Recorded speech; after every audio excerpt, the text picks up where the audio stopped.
Welcome to the Pursuit Chronicles, where tales of adventure, discovery, and passion unfold through every inspiring journey. In the heart of Chicago, where skyscrapers cast long shadows over streets scarred by history, the federal courthouse stood as a monolith of justice. Its marble facade gleamed under the autumn sun, but inside, the air was heavy with secrets.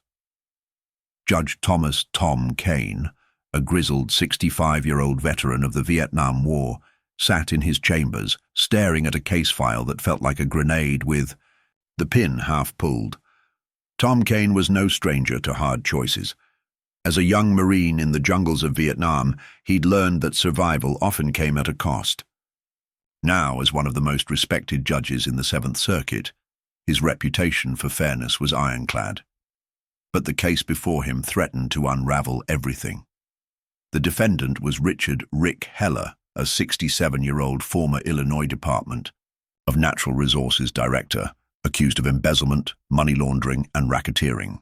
The evidence was damning: offshore accounts, falsified records, and a trail of bribes stretching back decades.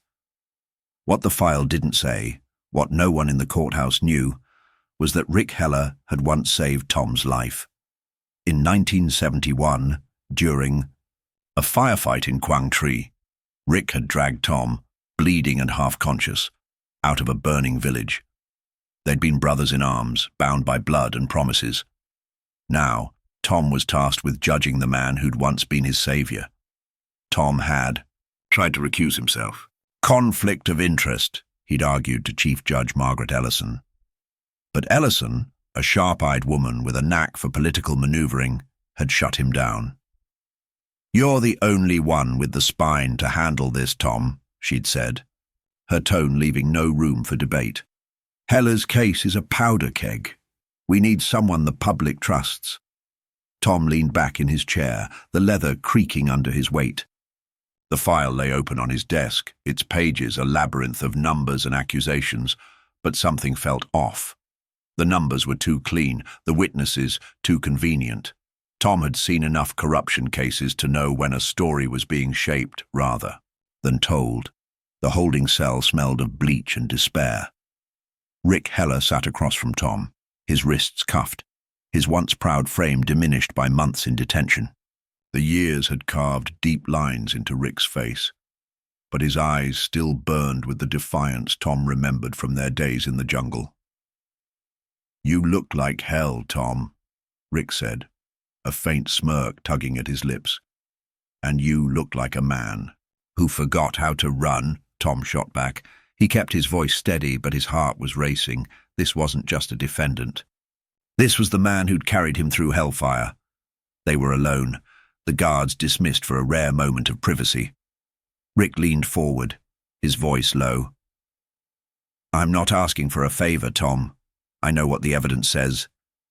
But you need to—" "No, I'm not the one pulling the strings," Tom's jaw tightened. "The evidence says you siphoned millions. You're telling me it's a lie?" "I'm telling you I'm a scapegoat," Rick said. "The real players are higher up, way higher. They needed someone to take the fall, and I was convenient." Tom wanted to dismiss it as a desperate ploy, but Rick's words echoed the unease he'd felt reading the file. "If you've got names, give them to me," he said. Rick's smirk faded. He glanced at the camera in the corner, its red light ominously dark. "You remember that village, Tom? The one we burned? You made a mistake that night. I covered for you, kept your name clean." Tom's blood ran cold. The memory was a wound that had never healed. In the chaos of that night, Tom had fired on a shadow, thinking it was an enemy. Only later did he learn it was a civilian, a farmer caught in the crossfire. Rick had falsified the report, buried the truth to protect him. It was a debt Tom had carried for decades. "You're blackmailing me now?" Tom's voice was barely above a whisper. "I'm reminding you," Rick said. "If you dig too deep, they'll dig up that village, and you'll lose everything. Your robe, your legacy, your name."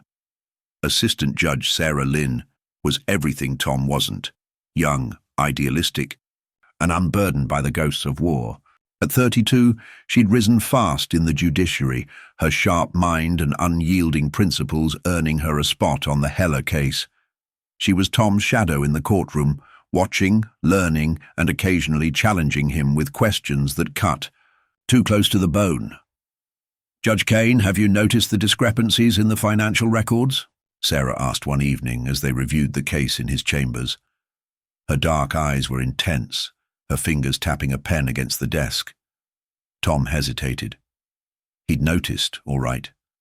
The records were meticulous. Too meticulous. Real corruption. Was messy, full of loose ends. This felt like a script. "What's your take?" he asked, testing her. Sarah leaned forward. "The lead witness, Michael Crane, vanished 2 weeks ago. His statement's still in the file, but we can't cross-examine a ghost. And the timestamps on some of these documents, they don't line." "It's like someone backdated them." Tom nodded, his mind racing. Sarah was sharp, but she was also dangerous. If she pushed too hard, she'd draw attention. Attention neither of them could afford until he knew who was pulling the strings. "Keep digging," he said finally, "but be discreet. This case has more eyes on it than you think." Sarah's brow furrowed, but she nodded. As she left, Tom felt a pang of guilt. She was walking into a minefield, and he wasn't sure he could protect her. Claire Morgan, a tenacious journalist for the Chicago Tribune, had been circling the Heller case like a shark. At 29, she'd built a reputation for uncovering truths others wanted buried. Her articles on the case had already stirred public outrage, but Claire sensed there was more to the story, a bigger fish hiding behind Heller's fall. Claire's latest lead came from an anonymous source, a thumb drive slipped under her apartment door, containing fragments of emails and financial records that didn't appear in the official case file. The records pointed to a shadowy network of political donors and state officials, with Heller as a middleman, not a mastermind. She met her source in a dimly lit diner on the city's south side, the kind of place where no one asked questions. The man wore a hoodie, his face obscured by shadows. "You're playing with fire, Morgan," he said, his voice low. "Heller's a pawn. The real game's being played in Springfield and D.C. "Then give me names," Claire pressed, her recorder hidden in her bag. The man slid a folded piece of paper across the table. "Start with Senator James Caldwell, but watch your back. These people don't play nice." Claire's heart pounded as she tucked the paper into her pocket. She was close, closer than she'd ever been. But she knew the risks. People who dug too deep had a way of disappearing. The trial was set to begin in a week, and Tom felt the walls closing in. Every night he dreamt of that village, the screams, the smoke, the farmer's lifeless body. Rick's words haunted him. "They'll dig up that village." Was it a threat or a warning? And who were they? Tom met Claire Morgan in secret, against his better judgment. She'd reached out, claiming she had evidence that could change the case. They met in a park at dawn, the city still cloaked in mist. "You're not safe, Judge Kane," Claire said, handing him a folder. "These are emails linking Heller to Senator Caldwell. Someone's been sanitizing the evidence to protect the senator." Tom scanned the documents, his stomach churning. The emails were vague but incriminating, suggesting Caldwell had orchestrated Heller's downfall to cover his own tracks. If this was true, the case was a house of cards. "Why trust me with this?" Tom asked. Claire's eyes were fierce. "Because you're the only one who might do the right thing, even if it cost you everything." Tom didn't sleep that night. He sat at his kitchen table, a glass of whiskey untouched, weighing his options. He could follow the script, convict Heller, close the case, and retire with his legacy intact. Or he could pull the thread, unravel the truth, and risk exposing his own past. The trial opened to a packed courtroom, reporters and spectators buzzing with anticipation. Tom sat at the bench, his black robe heavy as armor.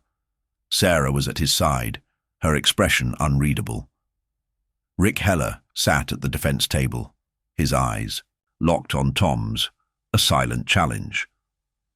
The prosecution laid out its case with surgical precision, bank records, witness statements, and a timeline of Hella's alleged crimes. But Tom's mind was elsewhere, replaying Claire's evidence, Sarah's questions, Rick's warning. The truth was out there, but it was buried under layers of lies.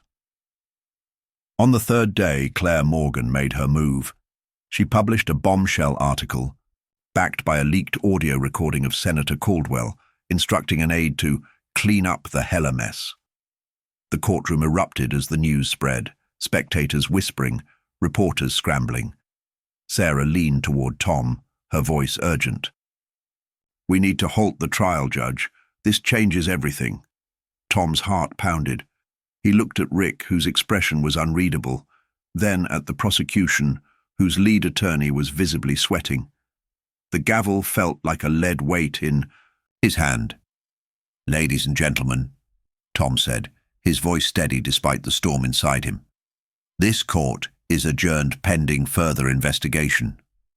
The room exploded into chaos, but Tom barely heard it. He'd just lit a fuse, and there was no going back. The adjournment of the Hella trial sent shockwaves through Chicago. By evening, Claire Morgan's article was trending nationwide, with Senator James Caldwell's name plastered across every news outlet. Protesters gathered outside the federal courthouse, chanting for justice, while pundits on cable news debated whether Judge Thomas Kane's decision was heroic or reckless. Inside his chambers, Tom felt neither. He felt like a man who'd just stepped off a cliff, unsure if he'd fall or fly. Sarah Lynn was the first to confront him. She stormed into his office, her usual composure frayed. "You didn't warn me," she said, her voice sharp. "You knew something was coming, didn't you?" Tom met her gaze, his own eyes weary. "I didn't know about the recording, Sarah. But I knew the case was rotten. You saw it too." "That's not the point," Sarah snapped. "You're the presiding judge. You don't get to play vigilante. What happens now? The prosecution's already filing motions to reinstate the trial, and Caldwell's team is calling for your recusal." "Let them," Tom said, his voice low. "If they want to bury this, they'll have to do it in the open." Sarah's jaw tightened, but she didn't argue. She was young, but she wasn't naive. She knew the system could crush those who challenged it. "Just tell me you have a plan," she said finally. Tom didn't answer. The truth was he didn't. He'd acted on instinct, driven by Claire's evidence and Rick's cryptic warnings. Now he was adrift in uncharted waters, with enemies circling. That night, Tom received a call from Chief Judge Margaret Ellison. Her voice was ice. "You've turned this court into a circus, Tom. The Seventh Circuit is under a microscope, and I'm getting calls from D.C. demanding your head." "Then give it to them," Tom said. "I'm not backing down." Ellison sighed, a rare crack in her armor. "You're a stubborn bastard, you know that. Watch your back. Caldwell's got friends in high places and they don't play clean." The call ended, but the warning lingered. Tom poured a glass of whiskey, his hands trembling. He hadn't touched the stuff in years, but tonight he needed something to dull the edges of his fear. Senator James Caldwell was a titan in Illinois politics, a man whose charm and ruthlessness had carried him from a small-town mayor to a kingmaker in Washington. At 58, he was handsome in a calculated way, with silver hair and a smile that never reached his eyes. The leaked recording had dented his armor, but he wasn't finished. Not yet. In a private suite at the Palmer House Hilton, Caldwell met with his inner circle, a lawyer, a fixer, and a private investigator named Victor Reese, whose reputation for discretion was matched only by his willingness to cross lines. The room was soundproofed, the windows tinted to keep out prying eyes. "They're calling it a witch hunt," Caldwell said, swirling a glass of scotch. "The press, the public, they'll move on. They always do. But Kane's a problem. He's not bending. Reese, a wiry man with a scar across his cheek, leaned forward. Kane's got a past. Vietnam 71. There's a report, buried but not gone, about a civilian casualty. He pulled the trigger. His buddy Heller covered it up. Caldwell's eyes narrowed. Can you get it? It's classified, but I've got a guy in the Pentagon who owes me, Reese said. It'll cost. Do it, Caldwell ordered. And find out who leaked that recording. I want their head on a platter. The lawyer, a nervous man named Paul Grayson, cleared his throat. Sir, if we go after Kane, it could backfire. The public's already smelling blood. Another scandal. Then... Make it quiet, Caldwell snapped. Kane's not the only one who can play dirty. And get me something on that reporter, Morgan. She's been a thorn in my side too long. As the meeting ended, Caldwell stood at the window, staring at the city below. Chicago was his kingdom, and he'd be damned if a washed-up judge and a nosy journalist took it from him. Claire Morgan hadn't slept in 48 hours. Her apartment was a war zone of coffee cups, notepads, and laptop screens glowing with data.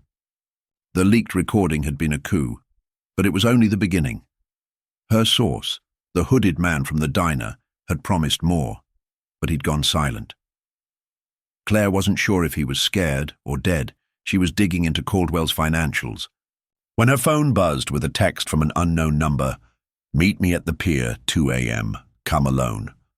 Her gut told her it was a trap, but her instincts screamed to follow the lead. She grabbed her recorder, a can of pepper spray, and a burner phone, then headed out into the night. Navy Pier was deserted at that hour, the Ferris wheel dark against the skyline. Claire's footsteps echoed on the boardwalk, her breath visible in the chilly air. A figure emerged from the shadows, a woman, mid-40s, with sharp features and a nervous tic. "You're Morgan?" the woman asked, glancing over. Her shoulder, Claire nodded. "Who are you?" "Doesn't matter," the woman said, handing her a flash drive. "This is everything I could get. Bank records, emails, memos. Caldwell's been running a shadow operation for years, funneling money through Heller's department. The trials... a distraction." Claire's pulse quickened. "Why are you giving me this?" "Because I'm tired of looking the other way," the woman said. "But if you use this, they'll come for you. They came for Crane." Michael Crane. The missing witness, Claire pressed.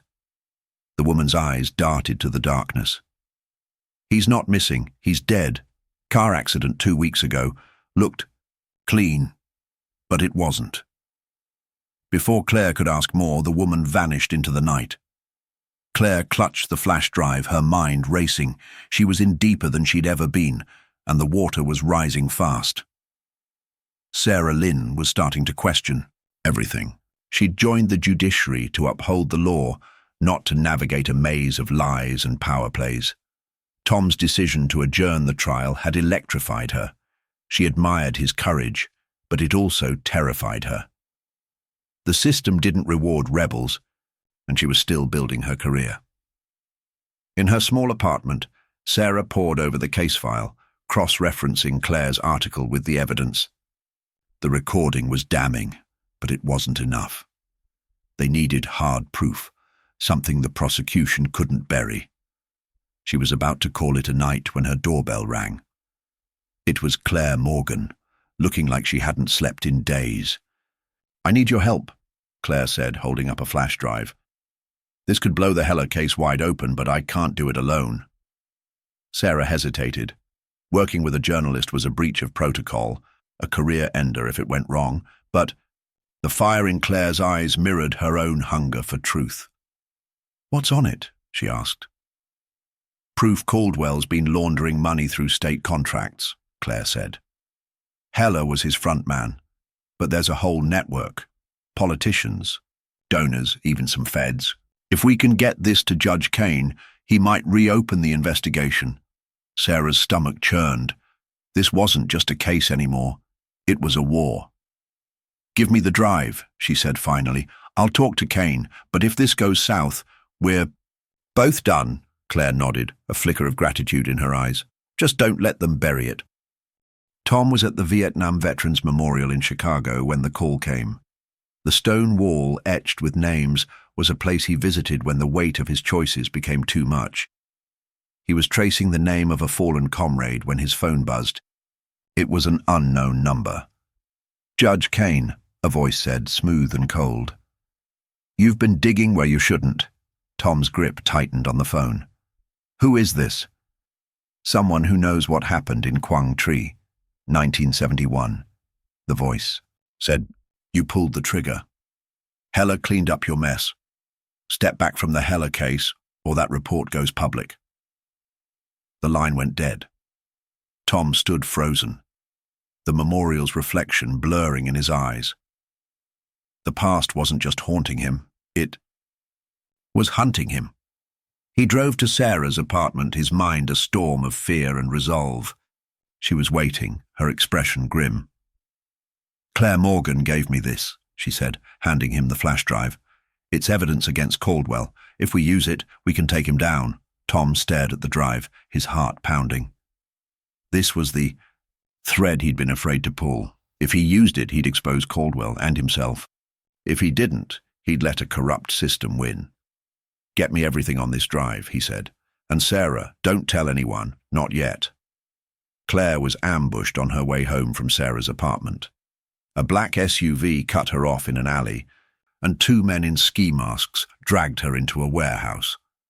Her pepper spray was useless against their speed, and her screams were swallowed by the city's noise. Inside, Victor Reese stood under a flickering bulb, his scar glinting in the light. "You've been busy, Morgan," he said, holding up her recorder. "Who's your source?" Claire's heart raced, but she forced a defiant smile. "You think I'd tell you? You're just a hired dog." Reese's eyes darkened.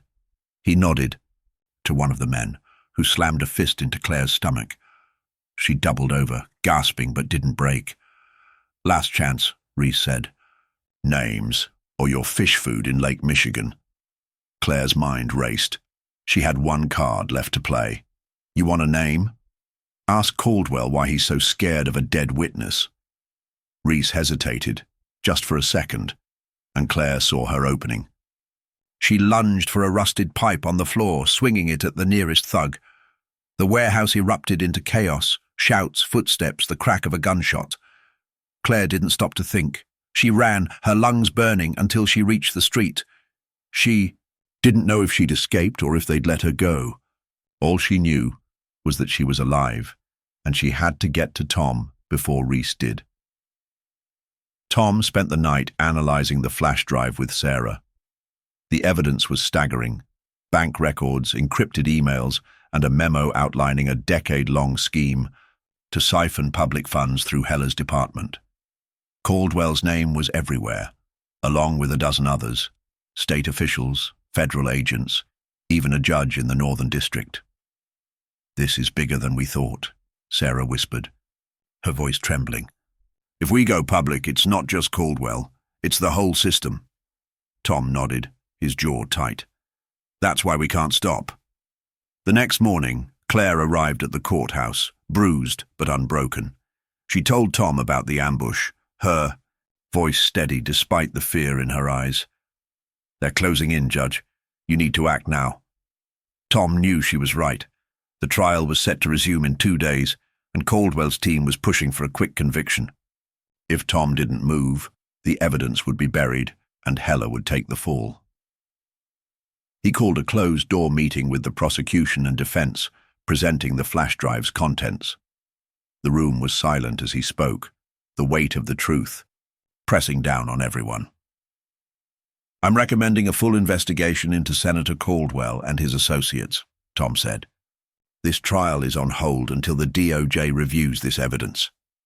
The lead prosecutor, a veteran named Daniel Holt, paled. "You're opening a Pandora's box, Judge. You sure you want to do this?" Tom met his gaze.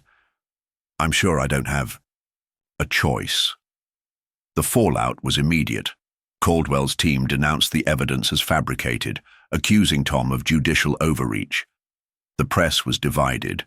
Some hailed Tom as a hero, Others painted him as a rogue judge undermining the system. Protesters clashed outside the courthouse, and Tom's home was vandalized. The word traitor spray-painted across his door. Sarah faced her own reckoning. Her colleagues whispered behind her back, and her mentor, a senior judge, warned her to distance herself from Tom. "He's a sinking ship, Sarah," he said. "Don't go down with him." But Sarah couldn't walk away. She'd seen the evidence, felt the truth in her bones. She stood by Tom, even as the pressure mounted. Claire, meanwhile, went into hiding.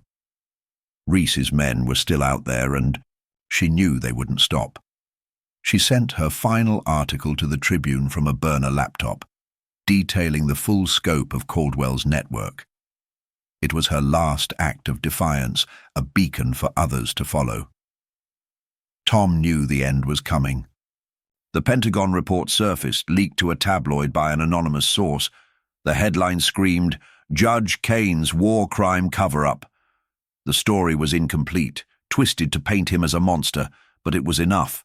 His legacy was in tatters, his name dragged through the mud. He sat in his chambers, the weight of 50 years pressing down on him. The gavel on his desk was no longer a symbol of justice. It was a reminder of his failures. But he wasn't done yet. The courthouse was a fortress on the day the trial resumed. Armed guards patrolled the halls, and the gallery was packed with reporters, activists, and Caldwell's allies. Tom took the bench, his face a mask of resolve. Sarah was at his side, her eyes fierce. Rick Heller sat at the defense table, his expression unreadable. Tom addressed the court, his voice steady. This case began as a search for justice, but justice isn't served by following a script. It's served by facing the truth, no matter how ugly. He turned to the gallery, where Claire Morgan sat, her bruises hidden under makeup. New evidence has come to light, implicating individuals far beyond the defendant. I'm ordering a federal investigation into these allegations, and I'm stepping down as presiding judge to ensure impartiality. The room erupted, but Tom wasn't finished. He looked at Rick, then at the gallery, where the ghosts of his past seemed to linger. "I've made mistakes," he said. "In war, in life, in this courtroom. But the law only works if we hold ourselves accountable. I'm asking you, all of you, to do the same."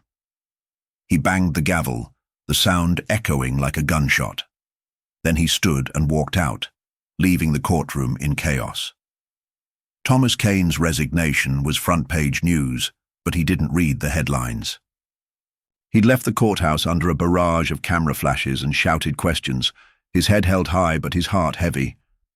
By nightfall, he was a ghost in his own city, holed up in a cheap motel on the outskirts of Chicago. The room smelled of stale cigarettes, and the neon sign outside buzzed like a warning.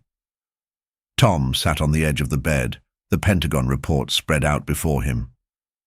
The tabloid had twisted the truth, but the core was undeniable. In 1971, he'd killed a civilian in Quang Tri. Rick Heller had buried the evidence, saving Tom's career, but chaining them both to a debt neither could escape. Now that debt had come due. His phone vibrated, a text from Sarah Lynn. "DOJ is moving on Caldwell. Stay safe." Tom didn't reply.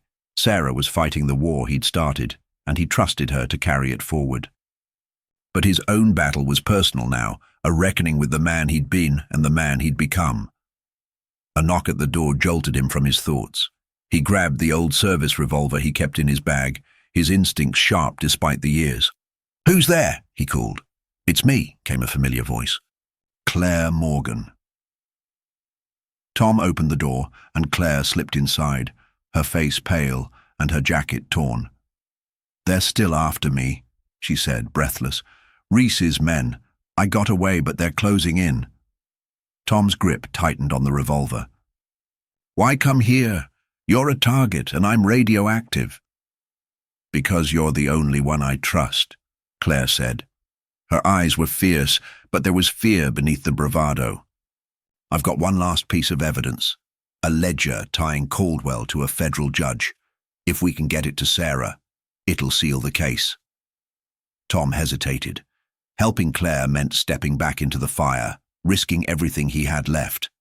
But he'd already lost his robe, his reputation, his peace. What was one more sacrifice? Give it to me, he said. I'll get it to Sarah. You need to disappear. Now. Claire handed him a small USB drive, her hands trembling. Don't let them win, Tom. He nodded, a silent promise. As Claire slipped back into the night, Tom knew he was running out of time. The wolves were circling, and they wouldn't stop until they had blood. Victor Reese was a man who thrived in shadows. He'd built a career on cleaning up messes for men like Senator James Caldwell, and he wasn't about to let a rogue judge and a nosy reporter ruin his streak. In a nondescript office in downtown Chicago, Reese met with Caldwell, who was pacing like a caged animal. Kane's gone to ground, Reese said, his voice calm despite the tension in the room. But he's got Morgan's latest evidence. If he gets it to the DOJ, we're done. Caldwell slammed a fist on the desk. Then stop him, I don't care how. Make it look like an accident, a suicide, anything, just end this. Reese nodded, but his mind was already working. Caldwell was losing control, and desperate men made mistakes. Reese had no loyalty to the senator, only to the paycheck. If push came to shove, he'd cut his losses and vanish. But first, he had a job to do. He tracked Tom to the motel, using a tip from a dirty cop on Caldwell's payroll. Reese's team moved in at dawn, silent and efficient. They expected an easy takedown, an old man, alone, broken by scandal. They underestimated Tom Kane. Tom heard the soft click of a lockpick at 4 a.m. He rolled off the bed, revolver in hand, and took cover behind the dresser. The door swung open, and two men in black slipped inside, their silenced pistols gleaming in the dim light. Tom didn't hesitate. He fired twice, the roar of the revolver shattering the silence. One man dropped, clutching his chest. The other dove for cover, returning fire. The room became a battlefield, bullets splintering wood and glass. Tom's training kicked in, his movements precise despite the adrenaline. He flanked the second man, landing a shot to the shoulder that sent him sprawling. But Reese was waiting outside, a predator who knew when to strike. As Tom stepped over the bodies, checking for more threats, Reese emerged from the shadows, a knife in hand. "You're a hard man to kill, Judge," he said, his scar twisting into a grin. Tom raised his revolver, but Reese was faster. The knife flashed, slicing Tom's forearm. The gun clattered to the ground, and Reese lunged, pinning Tom against the wall. "Where's the drive?" Reese hissed. Tom's vision blurred from pain, but his resolve was iron.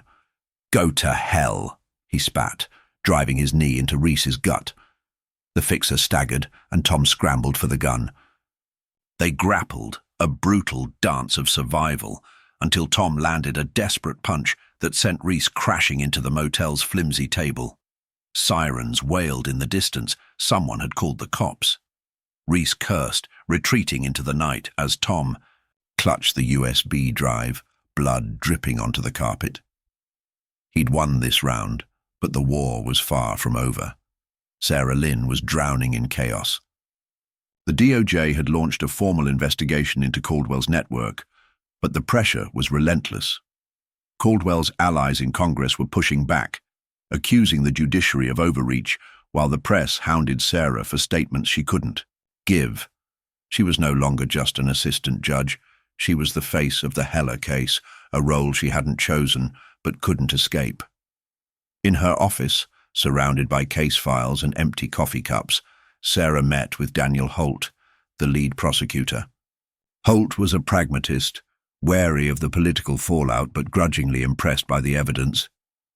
"This ledger changes everything," he said, tapping the USB drive Tom had delivered through a courier. "We've got enough to indict Caldwell and half his cronies, but it's a long road, and Kane's not here to take the heat." Sarah's chest tightened. Tom's resignation had left her exposed, a lone soldier on a battlefield he'd ignited. "I'll take the heat," she said, "but we need to move fast. Caldwell's people are already spinning this as a conspiracy." Holt nodded, a flicker of respect in his eyes. "You're young, Lynn, but you've got guts. Just don't expect a parade when this is over." Sarah didn't want a parade.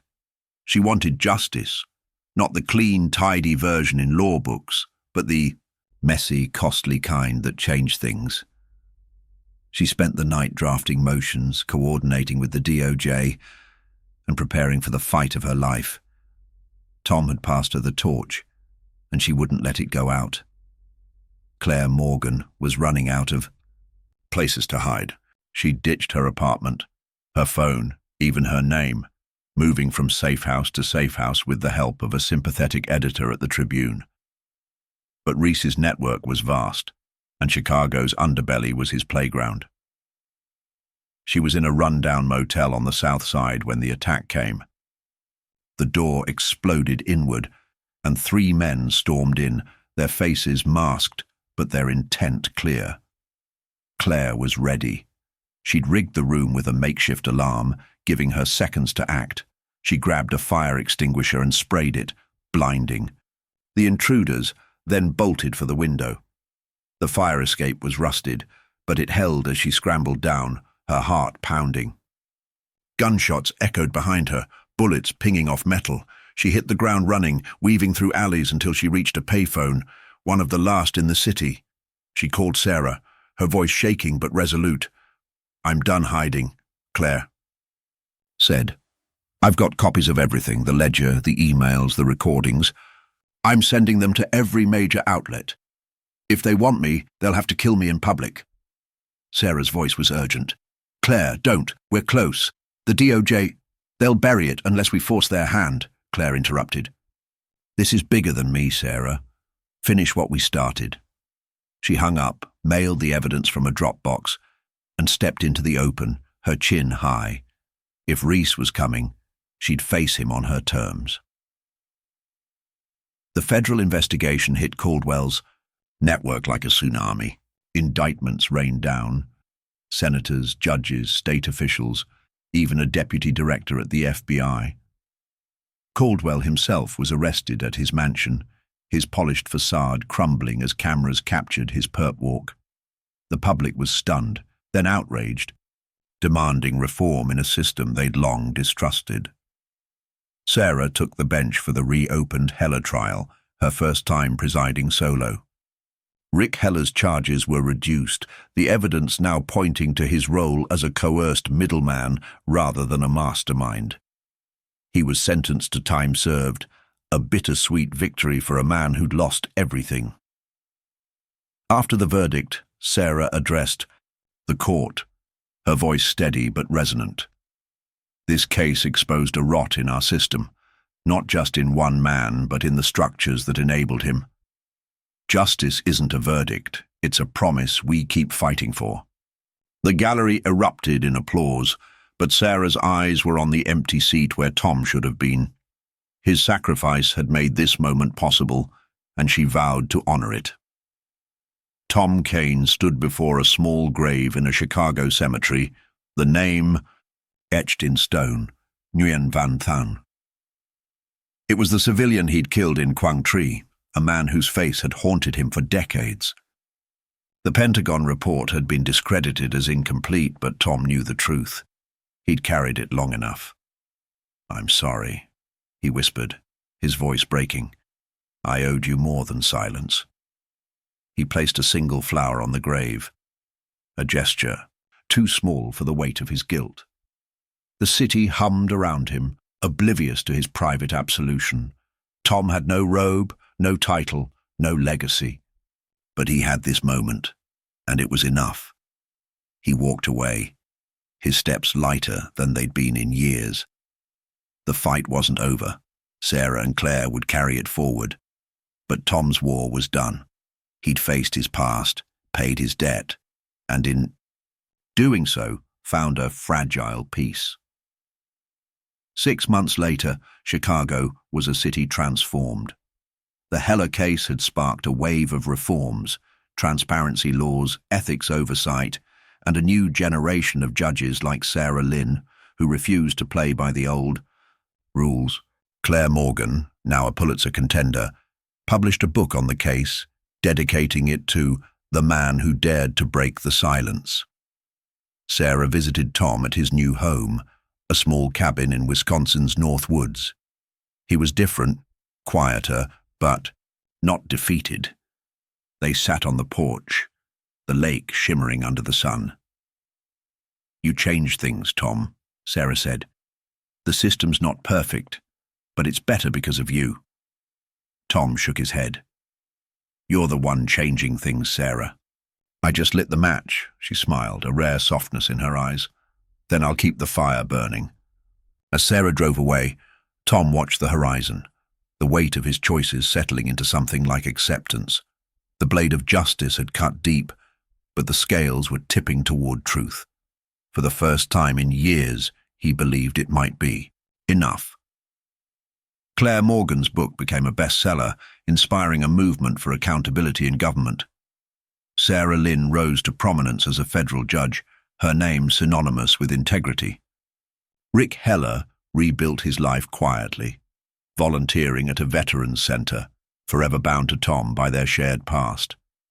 And in the North Woods, Tom Kane lived out his days, a man at peace with his scars.